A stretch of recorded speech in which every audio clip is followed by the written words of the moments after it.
Howdy. Today I want to talk about parts 4 and 5 of the project.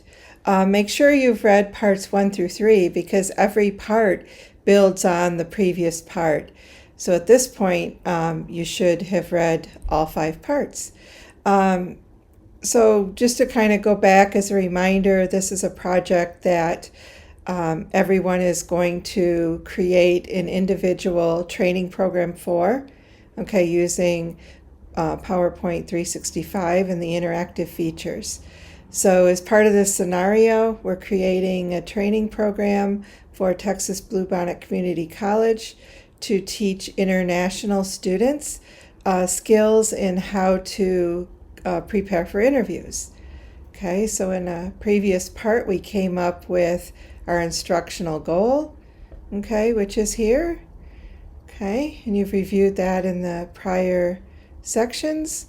Then we created a flow chart and goal steps. Excuse me. So we came up with 5 goal steps. Okay. Let's see if I can move this over a little bit. There we go. So we have the before interview section, and this is the section we'll create our training on. I mean, obviously there'll be more steps for during interview and after an interview, but this training is only going to concentrate on how to get somebody prepared to go on an interview. So the first step we came up with was to obtain and maintain a professional appearance. We said that was an attitudinal step.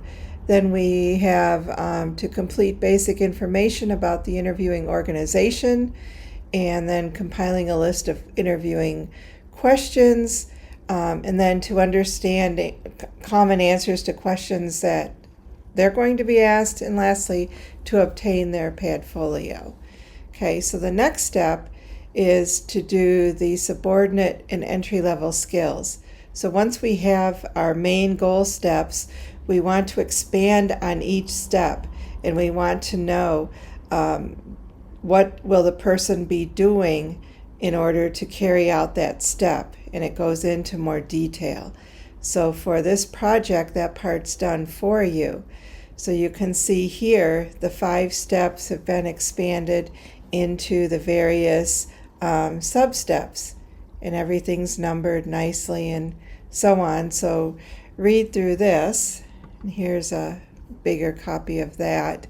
So in other words, for professional appearance, we have broken that down into 3 additional steps. Describe the characteristics of acceptable body decorations, tattoos, piercings, jewelry.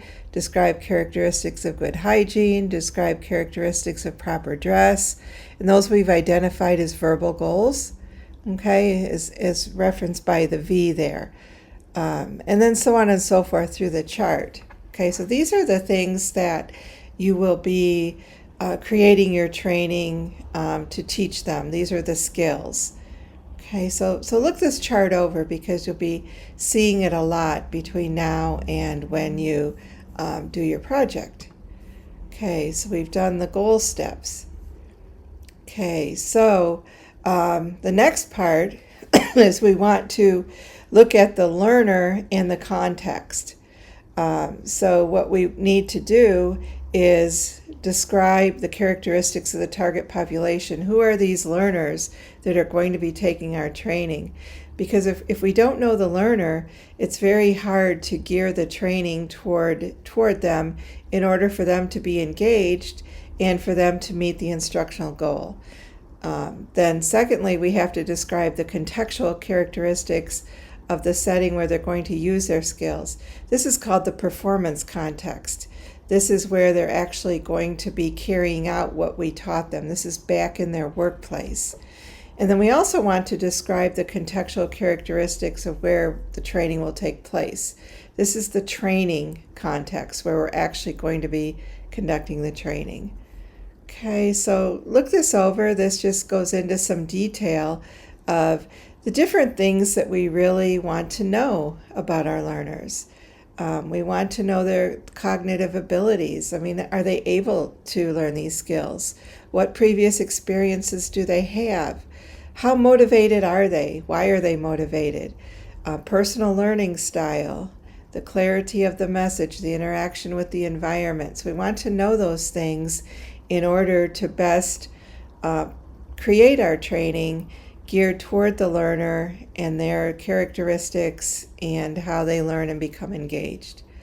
Okay, so you can kind of go through here some more detail. We want to know about the entry behaviors. What do they need to know already before they come into the training? And if you noticed on the chart, we indicate that below the dotted line here.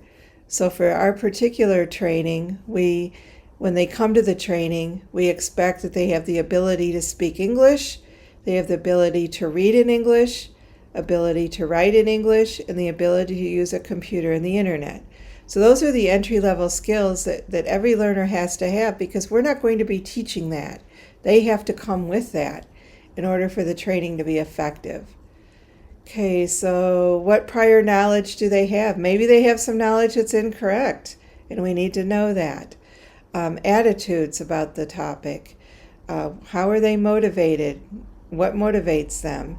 What are their educational ability levels, learning preferences? What's their attitude toward the organization? Do they have a positive attitude? Do they like their manager? Do they like their peers? So it's a lot of information to collect. So what we do, we think about our target population as the TBCC international students who are graduating. That they're our target population. So we go in and we find the characteristics, and this lists some of them here. So when you go to do your training, keep these things in mind. Keep these in mind. I mean, these are people from 18 different countries. English isn't their primary language, okay? We have mainly a younger group, under age 25, largely female. Most of them went to high school in their home country. But really most interesting is that 48% have never been on a job interview anywhere. Okay, not in the United States or their home country, yet 96% want to stay in the United States and get a job. So our goal is to help them with that. Okay, so keep that in mind, and when we go to create the training, I'm going to tell you to come back and look at this, just so you keep that in mind. So next we analyze the context. So we want to know the characteristics of the context where they're going to be carrying out what we teach them, as well as where we're going to be teaching them.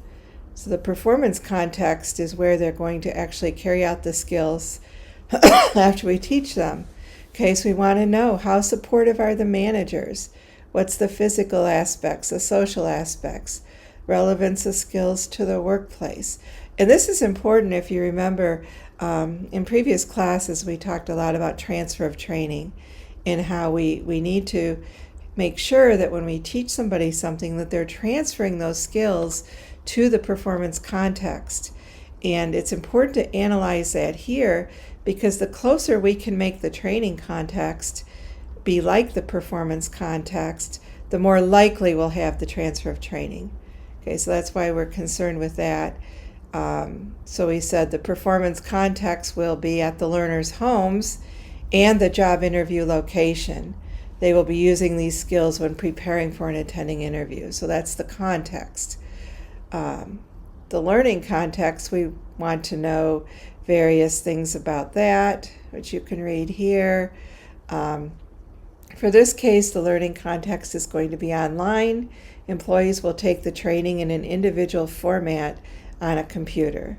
Okay, so that kind of tells you where we're going to be training. That's it for parts 4 and 5. So make sure you read this over, especially look over the chart and make sure you understand it, because that's going to be the key to creating your training. Thank you.